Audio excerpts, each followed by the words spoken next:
The leaders. Thank you for your love and support. I appreciate you. Oh, I am getting better and I appreciate the love you are showing to me. A massive celebration going on in Mali. Our brothers and sisters in Mali are celebrating a historic day. We know what has been happening to the people in Mali for all these years now. There is a city called Kidal that has been under the control of the terror activities. But finally,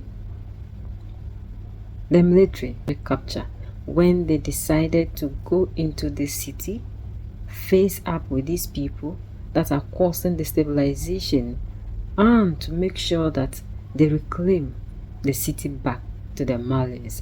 We are happy because they told us that we can never do anything, because they believe that without them we can never set ourselves free. Like one time, the president of France, Emmanuel Macron, said we are ungrateful and will always run back to France for help because we can never do anything on our own. And this is the narrative they've always created for the African, that we are incapable of doing anything, so without them we can never survive.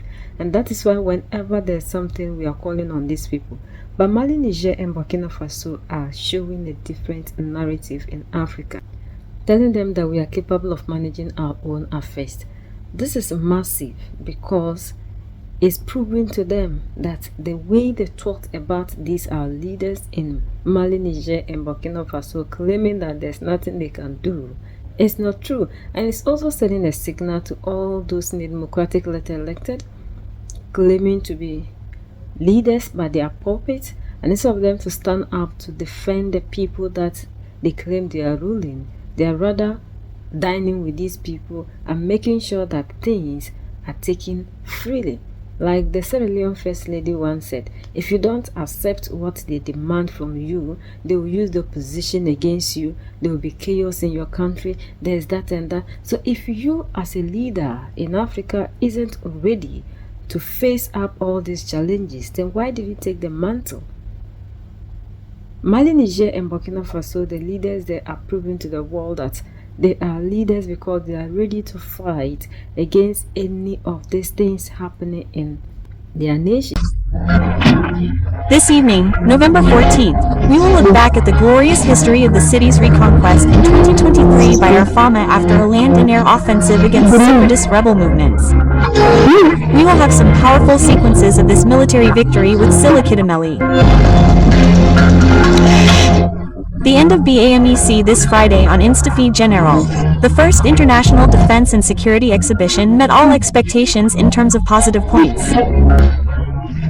The strengthening of the partnership with Turkish defense companies in Mali now in a leading position in the search for defense and security solutions for peace.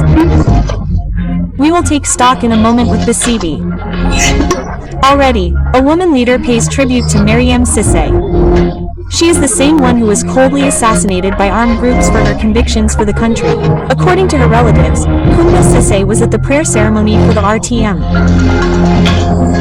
The National Mobilization Commission for the 2025 Morocco can calls on all Malians to take action to bring the cup back to Mali.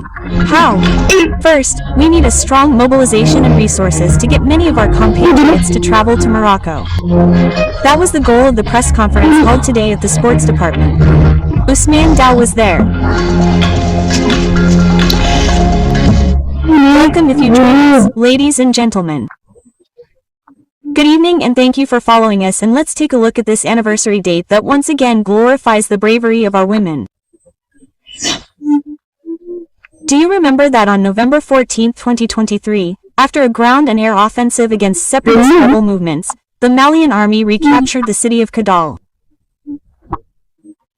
One of the conquests, after a fierce battle, restored territorial sovereignty and freed the population from armed groups. A major strategic and symbolic victory for the Malian people, as it put an end to the absence of the state in this region since 2012. Let's follow Saliki Dambele to recount for us this evening these few powerful moments of this military victory of our great army. Long live Mali! Long live Mali! Victory is ours! Victory is ours! My dear compatriots, in application of United Nations Resolution 2690-2023, today, November 14th, thanks to Allah and the courage and determination of our famous, a raid was conducted a few days ago in the direction of Kidal and heavy losses were inflicted on armed terrorist groups. Today, our armed security forces seized Kidal.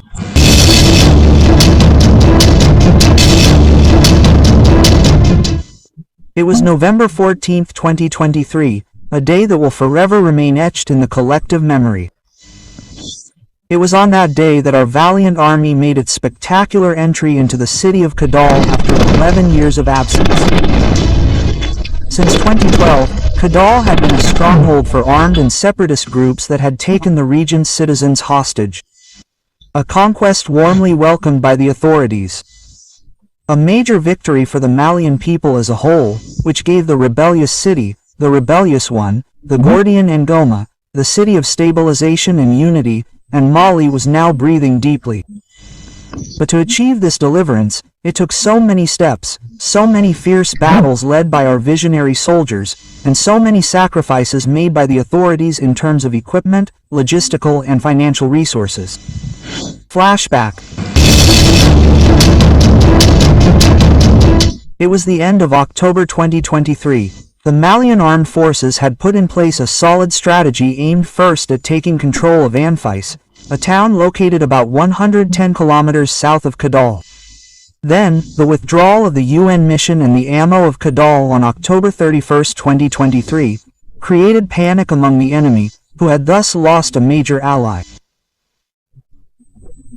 Finally, the Malian army will launch the final assault through a ground offensive supported by drones and powerful strikes into the city of Kidal, inflicting heavy losses on the enemy on November 14, 2023. A battle that marks the end of more than a dozen rebel groups' presence in the city, but also the fulfillment of a promise made by the transitional president, Army General Assimi Goïta. Mali will regain its sovereignty over its entire territory. Today, 2 years later, the government is consolidating its gains in the region through security operations, the return of the administration and displaced persons, and especially acts of reaffirmation of the legitimacy and authority of the state.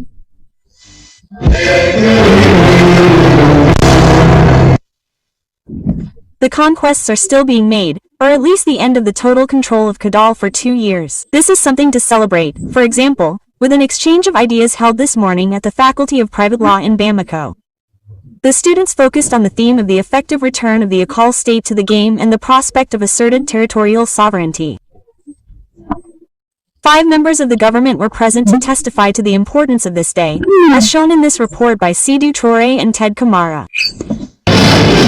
November 14, 2023, November 14, 2025, it has been 2 years since women were in the hands of armed groups. In front of students from the private law faculty, teachers, researchers, and education managers.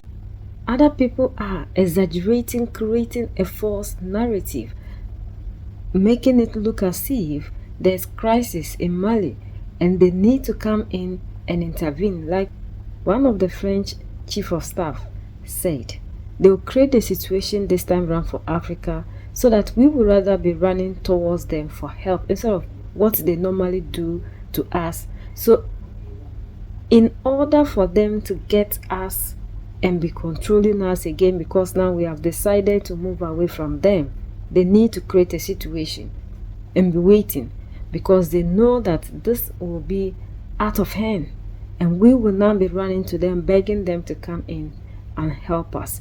But our all in alls are not falling. Mali is hitting back big time, making sure that they don't give in, because they want to mount more pressure on these leaders and even we the citizens, so that when things are tense in the country, we'll rise up against the leader. But this time round, we the Africans are wide awoken and we are not ready to fall for their scams and their plots again. So we are also doing everything possible to make sure we fight for our sovereignty, because we cannot continue to allow other people to come in here pretending they are protecting us while they are taking the resources out of the continent. We need these resources to be able to develop and to change the narrative in our continent. So until we are ready to fight and defend what we have, others will continue to be benefiting from these resources while we suffer, because there is nobody that is coming into Africa without having their own interests at hand. It is not you, the African, they are coming to protect. Whatever they claim they are coming to do here, they have been doing that for centuries, ever since we came in contact with them.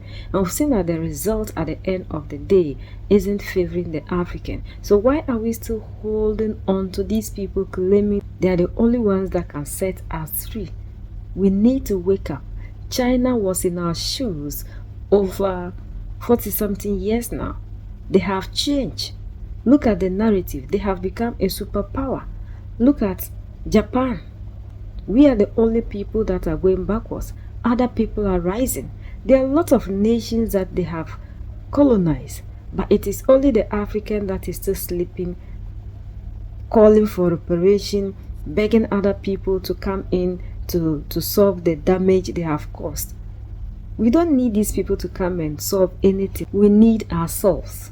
We still have the resources. If only the leaders would be leaders that will be thinking about their people and stop being puppets.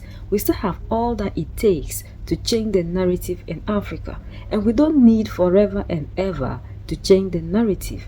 We just need good leaders, because we are seeing that in Mali, Niger, and Burkina Faso, how many years did they come into office? But look at the improvement, the change we are seeing. So that is telling us that all that the African needs is good governance, accountability. No leaders who only go to African Union to be talking, and at the end of the day they will do nothing. These are not the kind of leaders we are looking for, because these leaders are only there to protect the system that is keeping the African poor, which is democracy. This is how these people are able to have access to the resources that we have. We are the only ones that can set ourselves free. United we stand, divided we fall, and united we keep standing forever and ever. The greatest enemy of the African is mental slavery. So let's colonize ourselves from mental slavery. Let's keep sharing to educate our brothers and sisters. Together we make African great for ourselves and the next generations that are going to come. So that's the latest around the world in Africa, West Africa, and in Mali.